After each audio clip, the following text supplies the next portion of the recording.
Assalamualaikum warahmatullahi wabarakatuh. Perkenalkan, nama saya Andreas Firdaus Mawardani dengan NIM 2121111055. Di sini saya akan menjelaskan tentang peta konsep dalalah. Yang pertama, pengertian dalalah. Dalalah secara bahasa berasal dari bahasa Arab dalalah atau dalalatun yang merupakan bentuk masdar dari dala, ya dulu, yang berarti menunjukkan atau penunjukan. Dalalah secara istilah adalah penunjukan suatu lafaz nas atau teks kepada pengertian yang mudah untuk dipahami, sehingga dengan pengertian tersebut dapat diketahui ketentuan yang dikandung oleh dalil nas atau teks tersebut. Macam-macam dalalah. Yang pertama, dalalah lafziyah atau wadiyah atau dalalah yang jelas penunjukan atas hukumnya atau dalalah yang ditunjukkan secara jelas oleh lafaznya. Dari kejelasan paling rendah sampai ke jelas, berikut penjelasannya. Yang pertama, zahir. Zahir adalah lafaz yang bisa dipahami maknanya secara langsung atau lafaz tersebut sudah jelas maknanya. Contoh, Quran Surat Al-Baqarah ayat 275. Bunyinya, A'udzubillahi minasyaitonirrajim, Bismillahirrahmanirrahim, wa ahalallahul bai'a wa harama riba.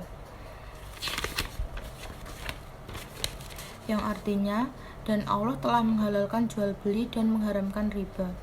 Ayat ini secara zahir menunjukkan pada halalnya jual beli dan haramnya riba, walaupun pada asalnya tujuan utama dalam ayat ini sebenarnya adalah tentang tidak samanya jual beli dengan riba, yang merupakan bantahan pada kaum Yahudi yang menyamakan jual beli dengan riba. Kedudukan lafaz zahir adalah wajib diamalkan sesuai dengan lafaz itu sendiri sepanjang tidak ada dalil yang mentaksis, mentakwil, dan menasakhnya. Yang kedua adalah nas.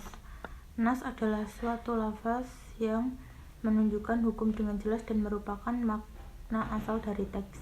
Dalalah nas mempunyai kemungkinan untuk ditaksis atau dikhususkan, ditakwil, dan dinasakh. Contoh, Quran Surat Al-Baqarah ayat 275 yang bunyinya, wa ahallahul bai'a wa harama riba. Secara zahir, ayat ini menunjukkan pada halalnya jual beli dan haramnya riba, tetapi makna ini bukan maksud utama ayat itu. Maksud utama ayat itu menegaskan bahwa jual beli dan riba itu berbeda, tidak sama. Hal ini karena ayat itu bantahan terhadap ucapan orang Yahudi yang disebut dalam ayat Dzalika bi annahum qalu innamal bai'u mislu riba, yang artinya mereka berkata bahwa jual beli sama dengan riba. Dalalah nas dari ayat ini adalah jual beli tidak sama dengan riba. Dinamakan dalalah nas karena itulah yang dimaksud.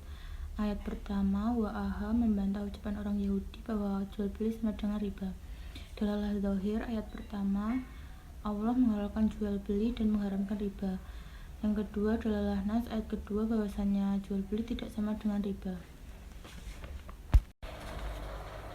Yang ketiga, mufasar. Mufasar adalah lafaz yang menunjukkan suatu hukum dengan dalalah atau penunjukan yang tegas dan jelas, sehingga penunjukan itu tidak mungkin untuk ditakwil dan ditaksis, tetapi dapat dinasakh ketika masa Rasulullah. Contoh, Quran Surat An-Nur ayat 2, azaniyatu wazani fajalidu kula wahahadi minhuma mi'ata jaldatin. Artinya, perempuan berzina dan laki-laki yang berzina maka deralah tiap seorang dari keduanya 100 kali dera. Kata mi'ata tidak bisa diartikan jumlah lain. Hukum mufasar adalah wajib mengamalkannya sesuai dengan lafaznya. Yang kedua, dalalatun ghairu lafziyah. Dari ketidakjelasan yang paling rendah, pertama, khafi adalah makna jelas tapi masuk ketidakjelasan jika dimaksudkan pada kasus yang lain. Contoh, pencuri perempuan dan laki-laki, potonglah tangannya.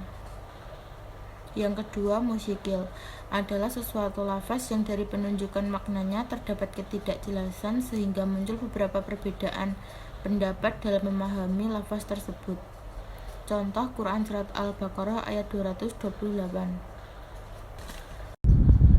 yang artinya, wanita-wanita yang ditalak hendaklah menahan diri atau menunggu 3 kali furu. Tidak boleh mereka menyembunyikan apa yang diciptakan Allah dalam rahimnya jika mereka beriman kepada Allah dan hari akhirat. dan suami-suaminya berhak merujukinya dalam masa menanti itu, jika mereka atau para suami menghendaki islah. Dan para wanita mempunyai hak yang seimbang dengan kewajibannya menurut cara yang ma'ruf. Akan tetapi para suami mempunyai satu tingkatan kelebihan daripada istrinya, dan Allah Maha Perkasa lagi Maha Bijaksana. Menurut ulama Hanifiyah, quru diartikan dengan masa haid. Namun menurut ulama Syafi'iyah, quru diartikan dengan masa suci. Yang ketiga, mujmal. Mujmal adalah suatu lafaz yang mengandung makna secara global, di mana kejelasan maksud dari rinciannya tidak dapat diketahui jika hanya dengan lafaz itu sendiri. Contoh Quran Surat Al-Baqarah ayat 43, yang artinya, dan laksanakanlah sholat, tunaikanlah zakat, dan rukuklah beserta orang yang rukuk. Yang keempat, mutasyabih adalah suatu lafaz yang tidak dapat menunjukkan kejelasan maknanya dan tidak pula ada dalil yang menjelaskannya. Contoh Alif Lam Mim pada surat Al-Baqarah, Yasin pada surat Yasin, Alif Lam Mim Shad pada surat Al-A'raf. Sekian, dan bila ada kata-kata yang kurang berkenan mohon maaf. Wassalamualaikum warahmatullahi wabarakatuh.